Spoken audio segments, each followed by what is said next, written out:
एक चैलेंज था 180 दिन में सरकार गिराने का, उस पर क्या कहिएगा? आने वाले समय में सरकार हम लोग नहीं गिराएंगे, आप लोग सरकार गिरा दीजिएगा, अपने कर्तव्य से गिरा दीजिएगा। 180 दिन वाला काउंटिंग चालू हो सुनिए, 180 दिन का काउंटिंग समाज करेगा, लोग करेगा, जनता करेगा। जेल से मनीष कश्यप पत्रकार के रूप में निकल रहे हैं, नेता के रूप में निकल? नेता बनेगा भाई, जीवन हो पत्रकारिता करेगा, इसको सिंहासन देना पड़ेगा।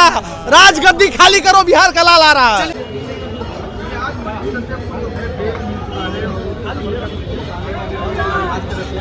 बिहार के नाम से मशहूर मनीष कश्यप को आखिरी बेल मिल चुकी है।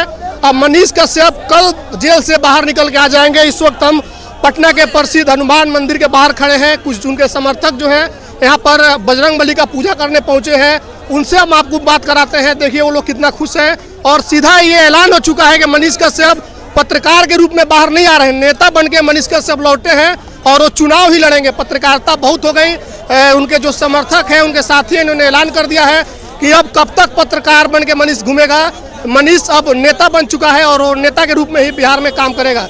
सुनिए क्या कुछ कह रहे हैं। ये भारत का इतिहास की इतना जल्दी एनए से किसी पर हटा नहीं था और एनए से हटने के बाद भी जश्न मना था और आज जो फाइनल केस में बेल मिला है उसमें भी लोग जश्न मना रहे हैं। कारण यह है कि संघर्षों का पल अब खत्म हो रहा है। लोहा जितना तपता है उतना ही प्रखर निखरता है। 9 महीने का जो तपस्या है मनीष कश्यप का, वह बिहार वासी उस तपस्या का फल देने के लिए आगे आए हुए। क्या कहेंगे, जलवा बरकरार रहेगा पहले वाला?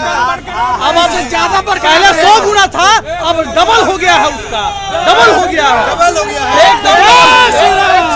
एक चैलेंज था 180 दिन में सरकार गिराने का, उस पर क्या कहिएगा? आने वाले समय में सरकार हम लोग नहीं गिराएंगे, आप लोग सरकार गिरा दीजिएगा, अपने कर्तव्य से गिरा दीजिएगा। 180 दिन वाला काउंटिंग चालू हो। सुनिए, 180 दिन का काउंटिंग समाज करेगा, लोग करेगा, जनता करेगा। जब 1700 करोड़ का पुल गिर गया था तो जनता ही आवाज उठाया था, तो सब दिखता है विषय। तो सरकार, हम और आप माइक पकड़ने वाले बोलते हैं लेकिन गिराने वाला पब्लिक होता है और अगर आपके साथ पब्लिक है तो सरकार गिर सकता है। अच्छा, जिस केस में सबसे लंबा खिंचाई हुआ अभी तक उनको रहना पड़ा, बापू का अपमान वाला मामला, फिर उसमें नहीं, उसमें अपमान वो कब का बेल मिल चुका है, जानकारी आपको नहीं है? चर्चा वही था नहीं, उसका बेल मिल चुका है कब का। लटका हुआ था ये आपका पटना का ही यूयू का एक केस था जिसमें रुका हुआ था। मनीष कश्यप चुनाव लड़ेंगे, राजनीति में काहे नहीं लड़ेंगे भाई, बिहार का बेटा है, चुनाव नहीं लड़ेगा। जीवन भर माइक पर करके सर के पैर धूल फेंकेगा, संघर्ष करते रहेगा, जेल जाएगा, संविधान में पहुंचेगा, सिस्टम में बदलाव लाएगा, तभी लड़ाई लड़ा जाएगा। बिहार की राजनीति में क्या बदलाव? अरे बिहार का लोग बनाएगा सीएम, आप लोग बनाएंगे, समाज बनाएगा, हम लोग मेहनत करेंगे उसके लिए, बिल्कुल बनेगा।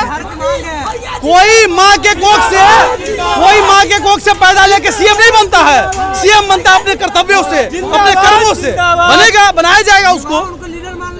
अरे बिल्कुल, आपको नहीं लगता? मान रहे हैं, मान चुके हैं, इस विषय को जान जाइए। तेजस्वी यादव से सीधे रहेगी। मनीष कश्यप का काम करने से लड़ाई है कि आप सिस्टम में गलत करते हैं, उससे लड़ाई है। चोर बार टारगेट करना, लड़ाई में देखिए, अगर आप किसी के पीछे लगेंगे तो कोई तो बोलेगा ही ना। मान लीजिए कि आपके पीछे हम लगेंगे तो आप मेरे बारे में नहीं बोलिएगा। अभी भी आप मान रहे हैं कि तेजस्वी यादव ने जेल? अब ये हम नहीं जानते, हम भगवान नहीं है, हम जानिए आपके हृदय में क्या चल रहा है हम थोड़ी जान रहे हैं। लेकिन मनीष कश्यप को जिस समय जो लगा वो अपनी प्रतिक्रिया रखा। बाकी अगर जो है वो कोर्ट देख रहा है, कोर्ट के न्यायालय के द्वारा हमें बेल मिला है। जेल से मनीष कश्यप पत्रकार के रूप में निकल रहे हैं, नेता के रूप में नेता बनेगा भाई, जीवन हो पत्रकारिता करेगा। बिहार की राजनीति में क्या बदलाव होगा मनीष के आने के बाद? बिहार में आने वाले राजनेता भी समझेंगे कि एक बिहार का लाल आया है, इसको सिंहासन देना पड़ेगा। राजगद्दी खाली करो, बिहार का लाल आ रहा है। हो गया। राजगद्दी खाली करो।